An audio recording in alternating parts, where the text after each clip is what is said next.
그날 밤 아이 울음소리가 터졌습니다. 눈보라 속에서 쓰러져 온 임산부, 그리고 제 손으로 받아낸 작은 생명. 할머니, 이 아이 좀 부탁드려요.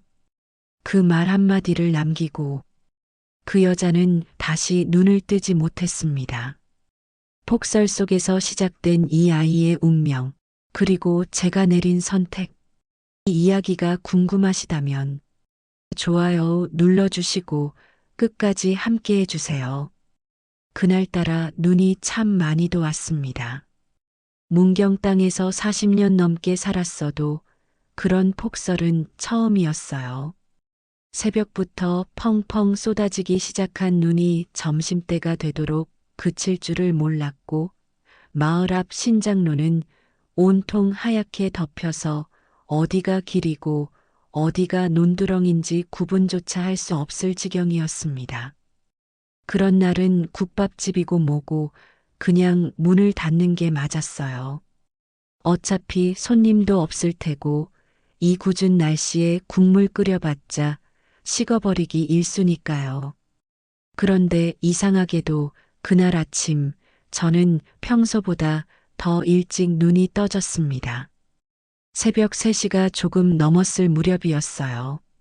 창문 너머로 눈 내리는 소리가 들렸습니다. 눈이 내리는 소리라는 게 원래 들릴 리가 없는데 그날은 왜 그렇게 들렸는지 모르겠어요. 사각사각, 소복소복 집안이 너무 고요해서였는지 아니면 제 마음이 그날따라 유난히 깨어 있어서였는지 남편 기일이 열흘 앞으로 다가온 때라 마음 한켠이 괜히 허전하고 싱숭생숭하던 참이었거든요. 저는 그냥 누워 있을 수가 없어서 자리를 털고 일어나 부엌으로 나왔습니다. 사골 육수를 올려놓고 불을 낮춰두는 게 저의 새벽 일과였으니까요. 40년을 그렇게 살아왔으니 몸이 알아서 움직이더군요. 가스불 위에 커다란 가마솥을 올리고 전날 밤부터 핏물을 빼두었던 사골뼈를 집어넣고 찬물을 가득 부었습니다. 그 구수한 냄새가 부엌 안에 퍼지기 시작하면 저는 그제야 하루가 시작됐다는 걸 느꼈어요. 그렇게 육수를 올려두고 잠깐 마루에 앉아 멍하니 바깥을 바라보는데 뭔가 이상한 소리가 들렸습니다. 처음엔 바람 소리인가 했어요. 문경 산골에서 겨울 바람 소리는 꽤 날카롭거든요. 그런데 아무리 들어도 그건 바람 소리가 아니었습니다. 사람 소리였어요. 그것도 여자 소리. 뭔가를 힘겹게 내뱉는 듯한 낮고 절박한 신음소리였습니다. 저는 얼른 두꺼운 솜니불 조각을 걸치고 문을 열었습니다. 세상에나 문을 여는 순간 눈보라가 얼굴로 확 밀려 들어왔어요. 눈을 뜨기도 힘들 정도였습니다. 그런데 그 눈보라 속에서 국밥집 마당 입구 쪽에 무언가 쓰러져 있는 게 보였습니다. 처음엔 그냥 눈이 쌓인 자루 같은 줄 알았어요. 그런데 그게 움직이는 거예요. 아주 조금씩, 아주 힘겹게. 저는 신발도 제대로 신지 않고 뛰어나갔습니다. 가까이 다가가 보니 젊은 여자였어요. 임산부였습니다. 배가 얼마나 불렀는지 얇은 패딩 하나로는 도저히 감당이 안 될 만큼 만삭의 몸이었어요. 입술은 새파랗게 질려 있었고 머리카락은 눈에 젖어 얼굴에 다닥다닥 달라붙어 있었습니다. 손은 마당 바닥을 짚은 채 떨고 있었는데 그 손이 어찌나 차갑던지 제 손으로 잡는 순간 그 차가움이 심장까지 전해지는 것 같았어요. 아가씨, 아가씨, 정신 차려봐요. 저는 그 여자의 어깨를 붙잡고 소리를 질렀습니다. 여자는 힘겹게 눈을 떴어요. 초점이 맞지 않는 눈이었지만 저를 보자마자 뭔가를 말하려고 입술을 달싹였습니다. 소리는 제대로 나오지 않았어요. 그저 하얀 입김만 파르르 흘러나올 뿐이었습니다. 저는 그 여자를 부축해서 안으로 들이는 데만 해도 한참이 걸렸습니다. 70 넘은 제 몸으로 만삭의 여자를 안아 일으키는 게 쉬운 일이 아니었으니까요.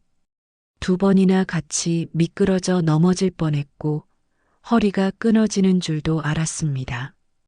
그래도 어떻게든 방 안으로 들여서 이불을 덮어주었어요. 보일러를 최대로 틀고 따뜻한 물수건을 가져다 얼굴을 닦아주었습니다.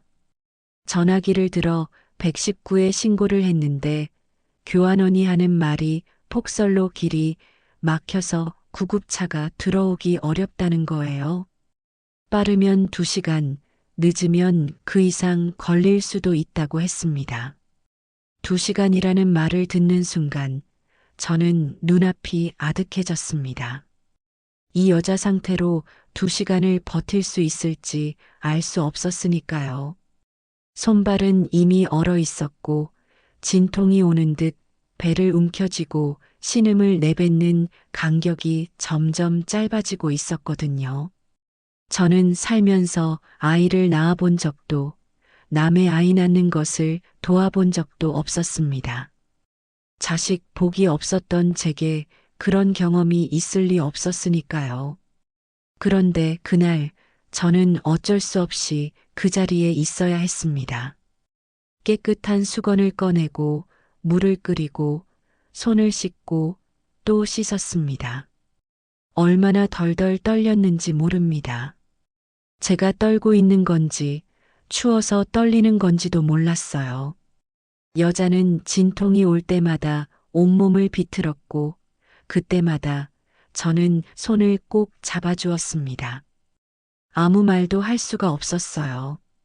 괜찮다는 말도 잘 될 거라는 말도 선뜻 나오지 않았습니다.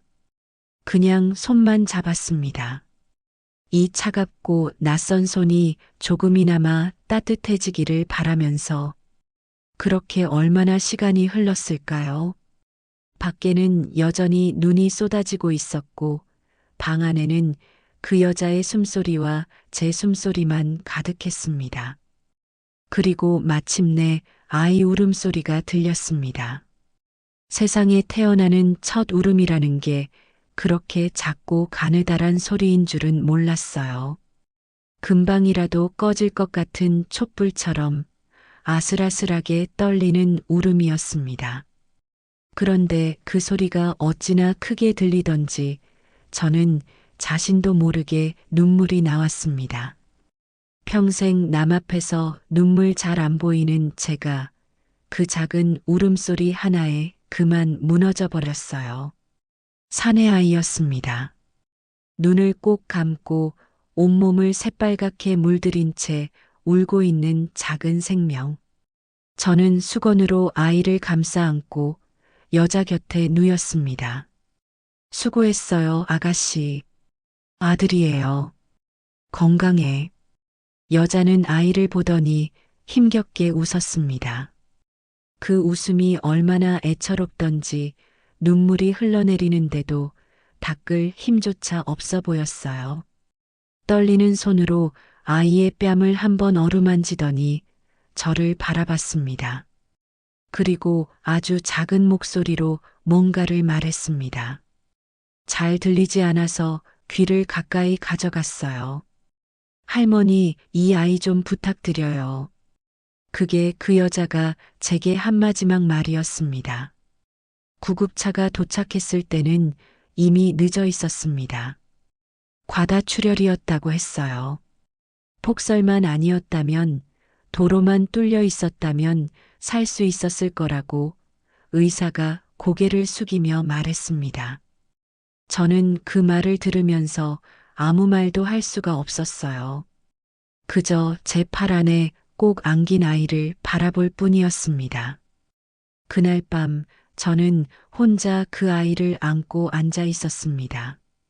밖에는 눈이 계속 내렸고 국밥집 육수는 가마솥 안에서 혼자 끓고 있었습니다.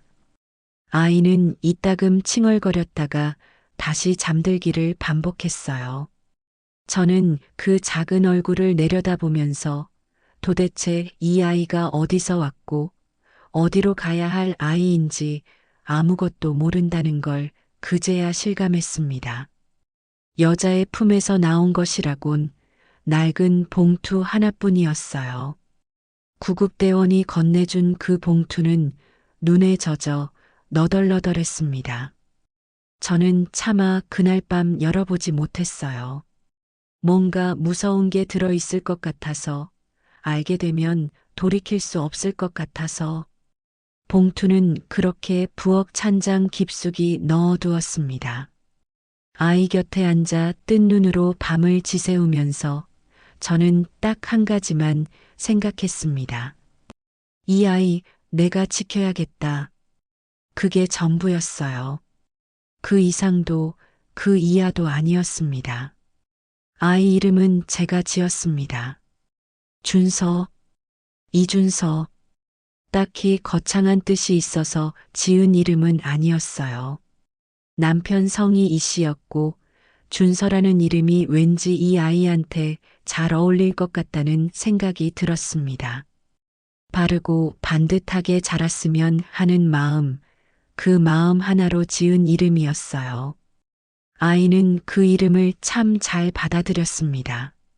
누가 준서야 하고 부르면 아장아장 걸어오던 그 모습이 지금도 눈에 선해요. 호적 문제는 조카 도움을 받았습니다. 마침 조카가 이런저런 서류 일을 잘 아는 사람이었고 사정을 듣더니 자기 이름으로 올려주겠다고 했어요. 그게 최선이었습니다.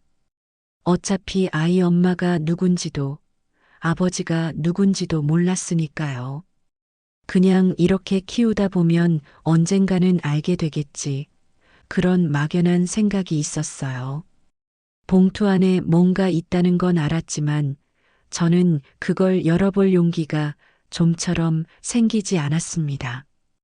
아이를 키우는 건 생각보다 훨씬 힘든 일이었어요. 이른이 넘은 몸으로 갓난아기를 돌본다는 게 어떤 건지 해보기 전엔 몰랐습니다. 밤마다 두세 시간 간격으로 울어대는 아이 때문에 제대로 잠을 잔 날이 없었고 분유를 타고 기저귀를 갈다 보면 새벽이 훌쩍 지나 있었어요. 허리는 늘 삐걱거렸고 무릎도 성한 날이 없었습니다. 마을 사람들은 반응이 다 달랐어요. 어떤 이는 참 복도 많다며 부러워했고 어떤 이는 노인네가 괜한 짐을 졌다며 혀를 찼습니다. 저는 그 어떤 말에도 크게 신경 쓰지 않았어요. 이미 마음을 정한 일이었으니까요. 준서는 잘 자라줬습니다. 돌이 지나고 두 돌이 되면서 걷기 시작했고 3살이 되면서 말을 하기 시작했어요. 처음 할머니라고 불렀을 때 저는 또 그만 눈물이 나왔습니다. 평생 자식 한 번 못 낳아보고 누군가한테 엄마 소리 들을 날이 없을 줄 알았는데 할머니라는 소리가 그렇게 다를 줄은 몰랐어요. 엄마라는 말보다 더 진하게 가슴에 박히는 소리였습니다. 국밥집은 그대로 유지했습니다. 아이를 업거나 포대기로 싸맨 채로 육수를 끓이고 상을 차리고 손님을 받았어요. 불편하다고 오지 않는 손님도 있었지만 오히려 아이를 예뻐하며 단골이 된 손님도 생겼습니다. 마을 할머니들이 가끔 와서 준서를 봐주기도 했어요. 그렇게 국밥집과 아이 사이에서 저는 하루하루를 버텨나갔습니다. 준서가 5살 되던 해였어요. 마을에 낯선 사람이 찾아왔습니다. 양복을 빳빳하게 차려입은 중년 남자였는데 국밥집 문을 열고 들어오더니 자리에 앉지도 않고 저를 빤히 쳐다봤습니다. 처음 보는 얼굴이었어요. 문경에서 그런 차림새를 한 사람은 흔치 않았거든요. 뭔가 불편한 기운이 느껴졌습니다. 국밥 드시러 오셨어요? 제가 물었더니 그 남자는 고개를 저으며 말했습니다. 아이를 찾고 있다고. 몇 년 전 이 근방에서 아이를 낳고 숨진 여자가 있었는데 그 아이를 찾고 있다고 했어요. 저는 아무렇지 않은 척 앞치마를 매만지며 모른다고 했습니다.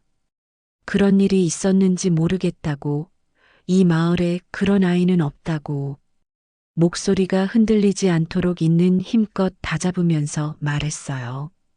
남자는 잠시 저를 뚫어지게 쳐다보다가 명함 하나를 내밀고 돌아갔습니다.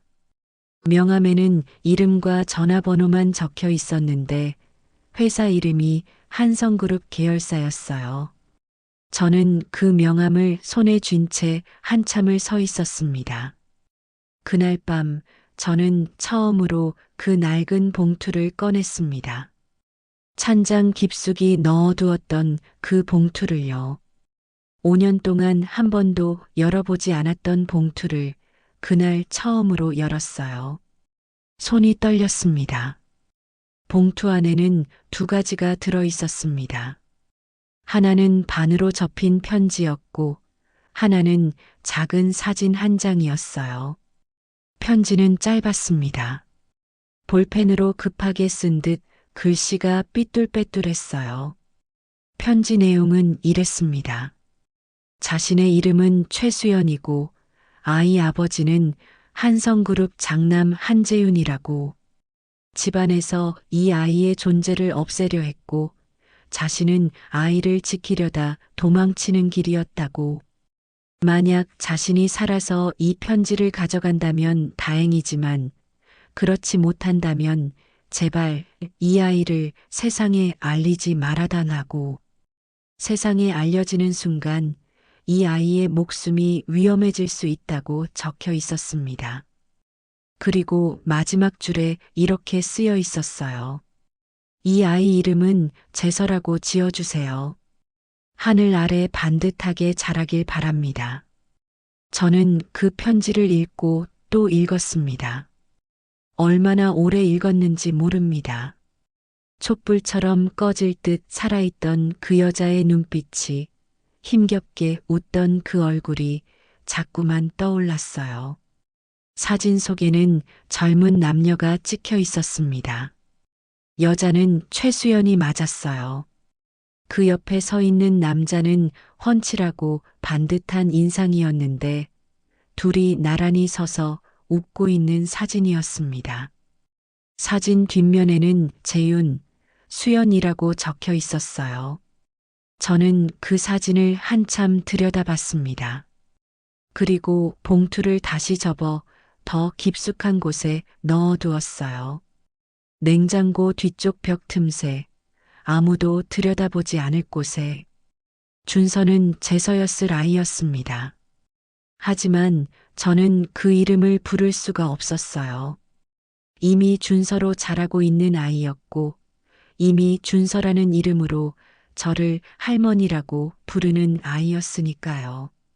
그 이후로 2번 더 낯선 사람이 마을에 찾아왔습니다. 한 번은 여자였고 한 번은 젊은 남자였어요.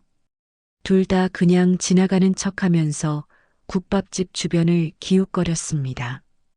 저는 모른 척했어요. 준서를 학교 가는 날 외엔 웬만하면 집 밖에 내보내지 않았고 낯선 사람이 오면 저 혼자 상대했습니다. 무섭지 않았냐고요? 솔직히 말씀드리면 무서웠어요. 밤에 혼자 누워서 이 아이를 지킬 수 있을까? 내가 뭘 하고 있는 건가 싶은 생각이 들 때도 있었습니다. 그런데 그러다가도 준서 자는 얼굴을 보면 그 생각이 싹 사라졌어요. 이 아이가 저를 보고 웃을 때 할머니 국밥 최고야 하고 숟가락을 들 때 그 순간만큼은 세상 어떤 것도 이 아이 곁에 얼씬거리게 둘 수 없다는 생각이 들었습니다. 준서가 12살이 되던 해봄이었습니다. 오랫동안 잠잠하던 세상이 다시 술렁이기 시작했어요. 뉴스에서는 연일 한성그룹 상속 분쟁 이야기가 흘러나왔습니다. 회장 한진호가 건강이 급격히 나빠졌고 후계 구도를 놓고 집안 싸움이 벌어지고 있다는 거였어요. 장남 한재윤은 오래전 사고로 세상을 떠났고 차남 한성준이 그룹을 이어받으려 한다는 내용이었습니다. 저는 국밥집 한쪽에 틀어놓은 작은 텔레비전으로 그 뉴스를 들으면서 숟가락을 놓았습니다. 한재윤이 죽었다는 걸 그때 처음 알았어요. 그러니까 준서의 아버지는 이미 이 세상 사람이 아니었던 겁니다. 언제 어떻게 죽었는지는 뉴스에 자세히 나오지 않았지만 그 죽음이 그냥 사고가 아닐 수도 있다는 생각이 머릿속을 스쳤습니다. 수연 씨가 편지에 썼던 말이 떠올랐거든요. 이 아이의 존재가 알려지는 순간 목숨이 위험해질 수 있다고. 그날 밤 저는 냉장고 뒤에 숨겨두었던 봉투를 다시 꺼냈습니다. 12년 만이었어요. 편지를 다시 읽으면서 저는 처음으로 이런 생각을 했습니다. 이 아이의 진짜 세상이 이제 시작되려는 건 아닐까? 그 생각이 온몸에 소름으로 번졌습니다. 바깥에서는 봄비가 내리고 있었어요. 조용하고 부드러운 빗소리였는데 그날따라 그 소리가 왜 그렇게 무겁게 들리던지요. 준서는 아무것도 모른 채 방에서 자고 있었습니다. 교과서를 펼쳐두고 그대로 잠든 모양인지 불빛이 방문 틈으로 새어나오고 있었어요. 저는 살며시 문을 열어 불을 꺼주었습니다. 그리고 그 어둠 속에서 아이의 얼굴을 한참 들여다봤습니다. 수연 씨를 닮았더군요. 12년이 지나도록 그걸 몰랐는데 그날 처음으로 보였습니다. 눈매가 그랬고 입술선이 그랬어요. 사진 속 최수연의 얼굴이 이 아이 안에 살아 있었습니다. 이 아이한테 언제, 어떻게, 무엇을 말해줘야 하는 걸까요? 저는 그 물음을 안고 긴 밤을 보냈습니다. 그 봄이 지나고 여름이 왔습니다. 뉴스에서는 연일 한성그룹 이야기가 흘러나왔어요. 회장 한진호의 건강이 더 나빠졌다는 이야기, 차남 한성준이 이사회를 장악하고 있다는 이야기, 그룹 내부에서 후계 구도를 놓고 파벌이 갈리고 있다는 이야기. 저는 그 뉴스가 나올 때마다 슬며시 채널을 돌렸습니다. 준서가 옆에 있을 때는 특히 더요. 아이가 눈치채면 안 된다는 생각이 먼저였으니까요. 그런데 그의 여름 끝 무렵 일이 터지고 말았습니다. 준서 학교에서 연락이 왔어요. 아이가 친구들과 다퉜는데 그 과정에서 너는 부모도 없는 애잖아 라는 말이 나왔다는 거였습니다. 준서가 그 말을 듣고 그냥 집으로 나와버렸다고요. 담임 선생님이 걱정이 돼서 전화를 했는데 아이는 이미 집에 와 있었어요. 방문을 닫고 들어가 있었는데 제가 문을 두드려도 아무 대답이 없었습니다. 준서야. 몇 번을 불러도 대답이 없었어요. 저는 문 앞에 그냥 주저앉아 버렸습니다. 뭐라고 해야 할지 몰랐어요. 들어가서 안아줘야 하는지, 그냥 기다려야 하는지, 아니면 지금 당장 다 말해줘야 하는지 아무것도 몰랐습니다. 한참 후에 문이 열렸어요. 준서가 문 앞에 서서 저를 내려다봤습니다. 눈이 빨개져 있었지만 울었다는 티는 내지 않으려는 듯 입술을 꽉 다물고 있었어요. 그 모습이 얼마나 안쓰럽던지요. 12살짜리 아이가 그렇게 꾹 참고 서 있는 모습이. 할머니, 나 엄마 아빠 없어? 그 한마디가 저를 찔렀습니다. 칼로 찌르는 것보다 더 깊숙이. 저는 한참 말을 못했어요. 뭐라고 대답해야 할지 몰라서가 아니라 어떤 말을 해도 이 아이한테는 상처가 될 것 같아서요. 그래서 그냥 일어나서 아이를 안았습니다. 말없이 그냥 꼭 안았어요. 준서는 처음엔 뻣뻣하게 있다가 조금씩 힘이 풀리더니 제 어깨에 얼굴을 묻었습니다. 그리고 그제야 울었어요. 소리도 없이 그냥 조용히. 그날 밤 저는 준서에게 처음으로 일부를 말해줬습니다. 다는 아니었어요. 엄마가 할머니 국밥집 앞에서 쓰러졌고 너를 낳고 하늘로 갔다고. 그리고 엄마가 떠나기 전에 할머니한테 너를 부탁했다고. 그것만 말했습니다. 아버지 이야기는, 한성그룹 이야기는, 그 봉투 이야기는 아직 할 수가 없었어요. 준서는 한동안 말이 없었어요. 밥상 앞에 앉아서 숟가락을 만지작거리다가 이렇게 물었습니다. 엄마가 할머니한테 나를 맡긴 거야? 그렇다고 했어요. 그럼 엄마가 할머니를 믿어서 맡긴 거네. 저는 그 말에 또 눈물이 날 뻔했습니다. 12살짜리 아이가 그런 말을 할 줄은 몰랐거든요.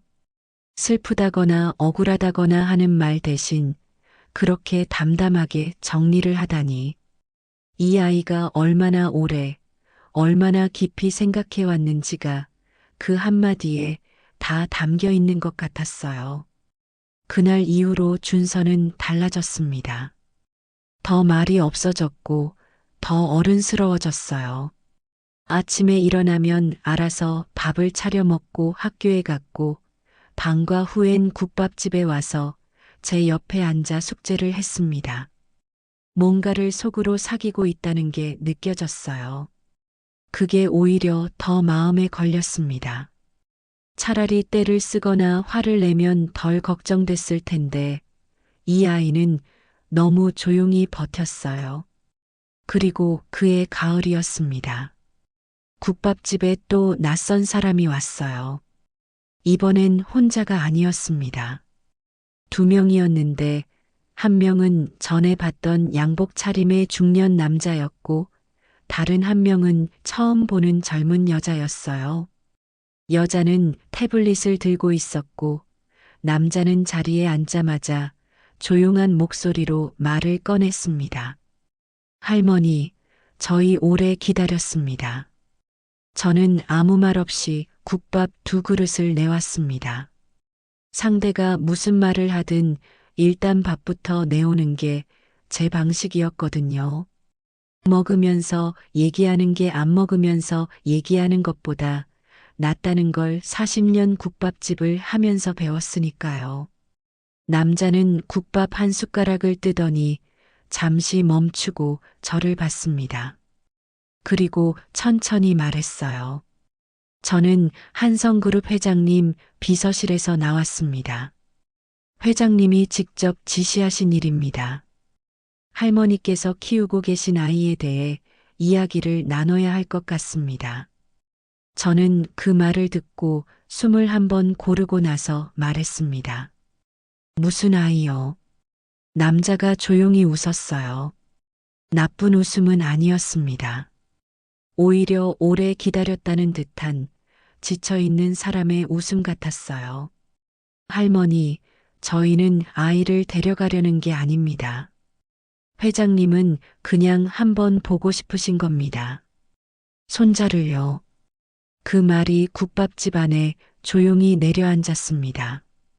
저는 가마솥에서 국물이 끓어오르는 소리를 들으면서 한참 동안 아무 말도 하지 않았어요. 손자. 그 한 단어가 머릿속에서 계속 맴돌았습니다. 12년 동안 제가 할머니라고 불러온 그 아이가 사실은 이 나라 손꼽히는 대기업 회장의 손자라는 게 이제 눈앞에 현실로 다가오고 있었어요. 저는 천천히 입을 열었습니다. 그 어른이 지금 얼마나 아프신지는 뉴스에서 봤어요. 그런데 나는 아직 준서한테 아무것도 말 못했어요. 그 아이가 지금 얼마나 힘든 시기인지 아세요? 12살 아이가 자기 출생을 받아들이는 게 얼마나 어려운 일인지. 남자는 말없이 고개를 숙였어요. 저는 계속했습니다. 내가 그 아이 엄마는 아니에요. 할머니도 아니고요. 법적으로 따지면 아무것도 아닌 사람이에요. 그런데 그 아이한테 이 세상에서 제일 가까운 사람은 저예요. 그러니까 내가 준비가 됐다고 할 때까지는 아무도 그 아이한테 접근하면 안 됩니다. 남자는 한동안 저를 바라보다가 고개를 끄덕였습니다. 그러면서 봉투 하나를 내밀었어요. 두꺼운 봉투였는데 저는 받지 않았습니다. 돈 받으려고 한 말이 아니에요. 봉투를 다시 밀어냈습니다. 남자는 더 권하지 않았어요. 그냥 봉투를 거두고 자리에서 일어나 인사를 하고 나갔습니다. 국밥집 문이 닫히고 저는 한참 그 자리에 앉아 있었습니다. 밖에서는 가을 바람이 불고 있었어요. 국화꽃 향기가 바람에 실려 들어오는 것 같았습니다. 저는 눈을 감고 그 향기를 맡으면서 생각했어요. 이제 더 이상 혼자 감당할 수 있는 일이 아니구나. 그 생각이 처음으로 아주 선명하게 들었습니다. 그날 밤 저는 냉장고 뒤에 숨겨두었던 봉투를 다시 꺼냈습니다. 편지와 사진을 꺼내 식탁 위에 펼쳐 놓았어요. 그리고 준서 방문을 두드렸습니다. 준서야, 할머니가 할 말이 있어. 나와봐. 방문이 열리고 준서가 나왔어요. 식탁 위에 펼쳐진 편지와 사진을 보더니 멈칫했습니다. 그리고 저를 바라봤어요. 저는 의자를 끌어당겨 앉으면서 말했습니다. 앉아. 할머니가 처음부터 다 얘기해 줄게. 준서가 천천히 앉았습니다. 작은 손을 무릎 위에 모으고 눈을 크게 뜨고 저를 바라봤어요. 그 눈빛이 어찌나 맑던지 저는 그 눈을 마주보면서 12년 동안 혼자 품어온 이야기를 꺼내기 시작했습니다. 폭설이 내리던 그날 새벽부터, 가마솥 육수가 끓고 있던 그 새벽부터, 전부 다. 그날 밤 저는 2시간 넘게 이야기를 했습니다. 폭설이 내리던 새벽 이야기부터 수연 씨가 준서를 낳고 떠나던 이야기, 봉투 안에 들어있던 편지와 사진 이야기, 마을에 낯선 사람들이 찾아오던 이야기, 그리고 오늘 낮에 있었던 일까지 하나도 빠짐없이 다 말했습니다. 말하는 내내 준서는 아무 말이 없었어요. 눈 하나 깜짝하지 않고 저를 바라보며 듣기만 했습니다. 중간에 한 번도 끊지 않았어요. 제가 이야기를 다 마치고 나서 식탁 위에 침묵이 내려앉았습니다. 준서는 한참 동안 편지를 내려다봤어요. 손으로 종이를 어루만지더니 사진을 들어 올렸습니다. 사진 속 최수연을 오래 바라봤어요. 그러다가 조용히 말했습니다. 엄마 예쁘다. 저는 그 말에 그만 눈물이 터지고 말았습니다. 원망도 분노도 아니고 그 첫마디가 엄마 예쁘다라니. 이 아이가 얼마나 여린 마음을 가지고 있는지, 얼마나 깊은 아이인지가 그 한마디에 다 담겨 있었어요. 준서는 사진을 내려놓고 저를 바라봤습니다. 할머니, 나 그 회장님 만나야 해? 저는 솔직하게 말했어요. 만나고 싶지 않으면 안 만나도 된다고. 하지만 그 어른이 많이 아프고 너를 보고 싶어 한다는 것도 사실이라고. 결정은 내가 하는 거라고. 준서는 한동안 생각하더니 고개를 끄덕였습니다. 만나볼게. 근데 할머니랑 같이 가야 해. 그 말을 듣는 순간 저는 12년 동안 이 아이를 키우면서 느꼈던 모든 감정이 한꺼번에 밀려오는 것 같았어요. 무섭고 힘들고 외롭고 그러면서도 행복했던 그 모든 날들이요. 그래, 같이 가자. 그렇게 대답했습니다. 한성그룹 회장 한진호를 만난 건 그로부터 열흘 후였습니다. 서울 한복판에 있는 그룹 본사 건물은 문경 시골에서 자란 저한테는 딴 세상 같았어요. 유리로 된 높다란 건물, 반짝반짝 닦인 대리석 바닥, 정장을 빳빳하게 차려입은 사람들. 준서는 그 안에 들어서면서 눈을 동그랗게 떴습니다. 긴장한 기색이 역력했지만 그래도 제 손을 꼭 잡고 걸어 들어갔어요. 회장실은 건물 맨 꼭대기 층이었습니다. 문이 열리자 침대에 반쯤 기대어 앉아 있는 노인이 보였어요. 뉴스에서 보던 것보다 훨씬 야위어 있었습니다. 얼굴에는 세월과 병색이 함께 내려앉아 있었고 눈빛만 살아 있었어요. 그 눈이 준서를 향하는 순간 저는 그 노인이 뭔가를 알아봤다는 걸 느꼈습니다. 준서를 보는 눈빛이 떨렸거든요. 노인은 천천히 손을 들어 준서에게 오라는 손짓을 했습니다. 준서는 저를 한번 돌아보고 천천히 걸어갔어요. 침대 옆에 서서 노인을 내려다봤습니다. 노인이 말했습니다. 목소리가 잠겨 있었어요. 재윤이를 많이 닮았구나. 준서는 아무 말하지 않았습니다. 그냥 노인을 바라봤어요. 그 눈빛이 원망도 아니고 반가움도 아닌 그냥 담담한 눈빛이었습니다. 12살짜리 아이가 어떻게 그런 눈빛을 가질 수 있는지 저는 지금도 모르겠어요. 노인이 준서의 손을 잡았습니다. 그리고 한참을 그렇게 있었어요. 저는 방 한쪽에 서서 그 모습을 지켜봤습니다. 말 한마디 없이 그냥 바라봤어요. 이 만남이 이 아이한테 어떤 의미가 될지, 앞으로 어떤 일이 펼쳐질지는 몰랐습니다. 다만 한 가지는 알 수 있었어요. 이 아이가 혼자가 아니라는 것. 세상 어딘가에 이 아이의 피를 나눈 사람이 있다는 것. 그게 좋은 건지 나쁜 건지 그때는 판단할 수가 없었어요. 그 만남 이후로 세상이 많이 달라졌습니다. 한성그룹 차남 한성준은 준서의 존재가 세상에 알려지자 발칵 뒤집혔어요. 자신이 단독으로 상속받으려 했던 계획이 틀어질 수 있다는 걸 알았던 거겠죠.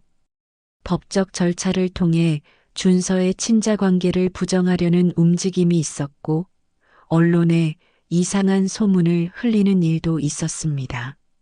준서가 가짜라느니, 할머니가 돈을 노리고 꾸민 일이라느니 하는 말들이 떠돌았어요. 저는 그 말들을 들으면서 딱 한 번만 화가 났습니다. 딱 한 번이요. 40년 동안 새벽 4시에 일어나 육수를 끓이며 살아온 사람한테 돈을 노렸다는 말을 들을 때요. 그 말이 어이없어서 웃음이 나왔어요. 만약 제가 돈을 노린 사람이었다면 12년 전 그 봉투를 열자마자 한성그룹 문을 두드렸겠죠. 그 사람들이 저를 모르는 거예요. 시골 국밥집 할머니가 어떻게 사는 사람인지를요. 친자 확인 검사는 준서 스스로 하겠다고 했습니다. 저한테 물어보지도 않고 결정했어요. 할머니, 나 검사 받을게. 내가 누군지 확실히 해야 할 것 같아. 그렇게 말하더군요. 저는 그 말을 들으면서 이 아이가 이미 어른이 다 됐다는 걸 느꼈습니다.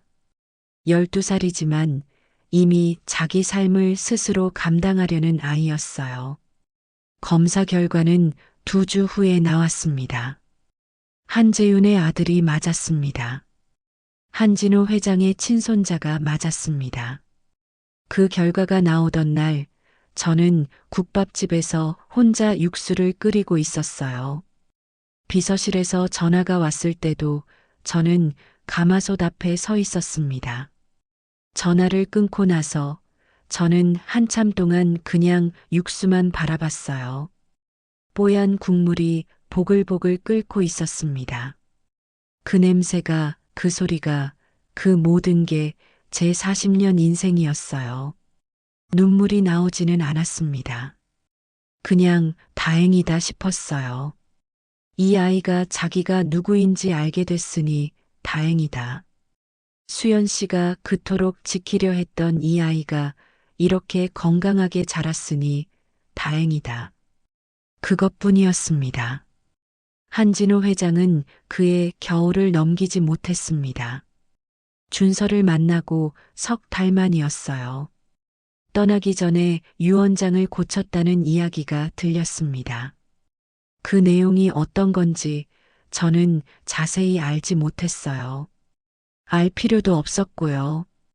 그건 준서가 커서 스스로 감당할 일이지 제가 관여할 일이 아니었습니다. 장례식장에 가야 하느냐고 준서가 물었을 때 저는 가고 싶으면 가도 된다고 했어요. 준서는 가겠다고 했습니다. 그래서 우리 둘이 함께 갔어요. 문경에서 서울까지 버스를 2번 갈아타고요. 장례식장은 사람들로 붐볐습니다. 재벌가 장례식이라 그런지 카메라도 많았고 정장 차림의 사람들도 넘쳤어요. 우리 둘은 그 속에서 좀 이질적인 존재였겠죠. 저는 낡은 검정 코트를 입었고 준서는 학교 교복을 입었으니까요. 준서는 영정 앞에 서서 오래 고개를 숙였습니다. 얼마나 무슨 생각을 했는지는 모르겠어요. 저는 뒤에 서서 그 뒷모습만 바라봤습니다. 작은 어깨가 꼿꼿했어요. 흔들리지 않았습니다. 돌아오는 버스 안에서 준서가 말했어요. 할머니, 나 서울로 안 갈 거야.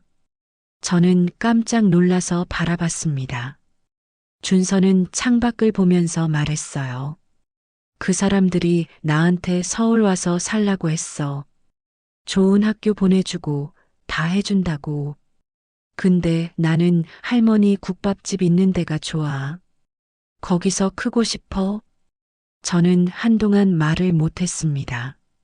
준서야, 그건 내 미래가 걸린 문제야. 할머니 때문에 그런 선택을 하면 안 돼. 제가 그렇게 말했더니 준서가 저를 돌아봤어요. 할머니 때문이 아니야. 나 때문이야. 내가 거기가 좋은 거야. 그 눈빛이 너무나 맑고 단단해서 저는 더 이상 말을 잇지 못했습니다. 버스는 달렸어요. 서울을 벗어나 고속도로로 접어들자 창밖으로 넓은 들판이 펼쳐지기 시작했습니다. 겨울 들판이라 온통 갈색이었지만 그 너머로 문경산이 보이기 시작하면 마음이 놓이는 게 느껴졌어요. 이상하게도 그 갈색 들판이 그날따라 참 아름다워 보였습니다. 준서가 제 손을 잡았어요. 할머니, 나 커서 국밥집 이어받아도 돼? 저는 웃었습니다. 오랜만에 뱃속에서 울려나오는 웃음이었어요. 내가 하고 싶으면 해야지. 그렇게 말하고 나서 창밖을 바라봤습니다. 겨울 하늘이 높고 맑았어요. 어디선가 눈이 올 것 같은 하늘이었습니다. 12년 전 그날처럼. 그런데 이번엔 무섭지 않았어요. 눈이 와도 괜찮겠다 싶었습니다. 이 아이가 옆에 있으니까요. 수연 씨, 당신 아들 잘 자랐습니다. 속으로 그렇게 말했어요. 아주 단단하고, 아주 맑고, 아주 따뜻한 아이로 자랐습니다. 부끄럽지 않게 키웠는지는 모르겠어요. 제가 할 수 있는 최선이 고작 국밥 한 그릇이었는지도 모릅니다. 하지만 이 아이가 저한테 할머니라고 불러줬던 그 12년이 저한테는 평생 중에 가장 따뜻한 시간이었다는 것만큼은 분명합니다. 폭설 속에서 시작된 인연이 이렇게 될 줄은 그날 새벽엔 몰랐습니다. 그냥 쓰러진 사람을 안으로 들였을 뿐이었어요. 그게 전부였습니다. 오늘 이야기가 조금이라도 마음에 닿았다면 댓글로